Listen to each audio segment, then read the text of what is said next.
Well, good evening from Xfinity Center. This is Wayne Viener and Bruce Posner for 1300 CBS Sports Radio. TerpTalk and the Maven. It's 73-65 Terps tonight. Bruce, what'd you see out there? Well, you forgot to say we're virtually live. This will be up very quickly.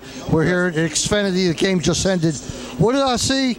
I saw, unfortunately, another somewhat poor shooting effort by the Terps. But they were greedy. They hung in, and when it got down to crunch time, they were the better team. But give Rutgers a lot of credit. They came in here as heavy underdogs, coming off that great win against Wisconsin, albeit without Frank Kaminsky. But they came in and they gave the Terps everything they could battle. 7 for 14 from the foul line for Rutgers was their undoing. It certainly could have been. Boy, Rutgers had some streaks. They start off at an 8-0 streak, forcing Terps to call a timeout right at the beginning of the game. Maryland ends up 38-31 lead at the half, and Rutgers roars out of the break and takes the lead. And we looked at each other and said, uh-oh, we're in trouble here. Terps, look at this. Trimble, 3 for 9. Lehman, 3 for 12. And Dez, 4 for 15. That's a combination of 10 for 36. Maryland shoots 20. That's not going to win most times. Shoots 24% in the second half. But when it got down to it, Maryland, Dez comes up with a big breakaway layup. Maryland up 62-50 now with 4:28 to go, and Maryland grinds it home from there.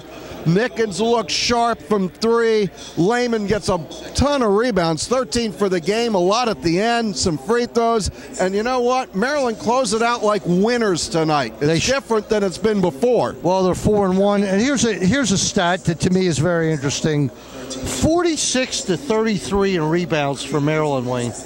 Jake Lehman is playing out of his mind, except for shooting.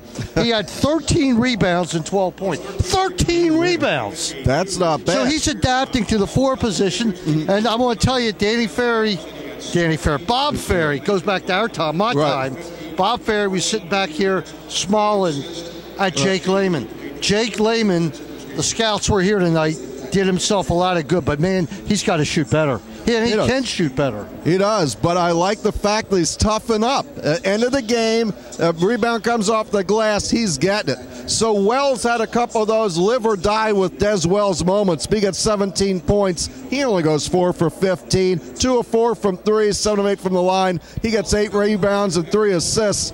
Some of that highlight reel stuff might not be necessary, but he sure adds a lot to this team, Bruce. I'm just looking down here for turnovers for Maryland, 12. And assists, where are we? 14. That's okay. Yeah, Maryland doesn't rank very high in the Big Ten. I think they're 11th in overall assists. Tonight's not going to help that. What'd you think of the fact that Nickens will shoot it every time, all the time, but he makes a lot of them? You give him about 1/5 of a second and the ball's going up. The kid really can fire the ball. He's not scared to shoot the rock. A good game for him. Wiley was quiet today. Yes, he was. Sikorsky. How many minutes does that have for him? Not too many. No, not too many. I'll get it in a minute here. Look at our statometer here. Minutes for Wiley, 8 minutes. Sikorsky, 5. Yep. John Graham, as usual, has a strong 8 minutes. Right. And boy, they call fouls on him. They wouldn't call anybody else. All right, and let me say something, because I was on his case as well as you. Smotrich had a nice game today. My notes say a bit of redemption. Yes. He was due for a good game. If you listen to Terp Talk on the way out here, I predicted a good game for Evan. And yes, he had the good game tonight, and I'm glad to see it, because going on, we're going to need him. I'm a little bit worried about DeMonte Dodd. He had a bit of like a knee bruise, and he kind of was limping toward the end of the game. He doesn't run very well anyhow. But let's go back to Smotrich. 7 points, 1 of 3 beyond the arc. He has 6 rebounds and 4 assists. He played a lot of minutes at the 5 tonight. Yeah, 22 minutes. He played fine. A couple mistakes, but nothing to speak of. Just 1 turnover.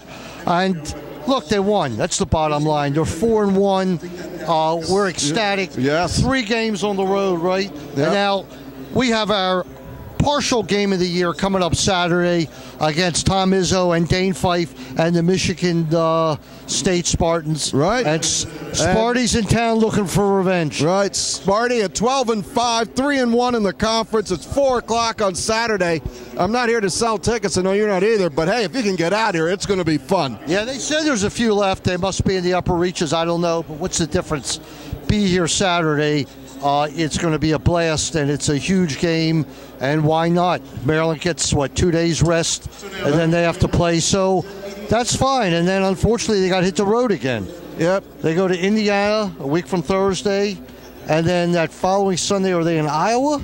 That sounds right, on a Sunday. No, they're back against Northwestern. Okay, on a the night game. Right. On a Sunday night game here. Right, Sunday night game. You know, there's only about 7 weeks left in the season. Every time you get to when school comes back in session, you look at them and go, oh, my.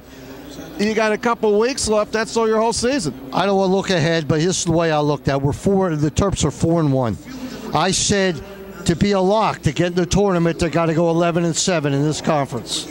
All right? That would leave them at 7-6 the rest of the year, with more home games than road games right now. Yep. It is a very doable possibility for this team. All right, very doable.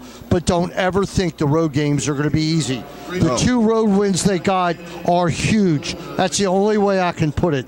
They are huge. Because you saw how Rutgers played today. When they get us back in their house, could be a different story. Okay. Well, I think we're optimistic tonight. Maryland 73, Rutgers 65. Remember to listen to the Sports Maven, 9 o'clock, 1300 CBS Sports Radio. And remember, tell them who sponsored us on Meyer Construction. Meyer Consulting Engineers, our sponsor for our post-game show for the rest of 2015 season. Meyer Consulting Engineers.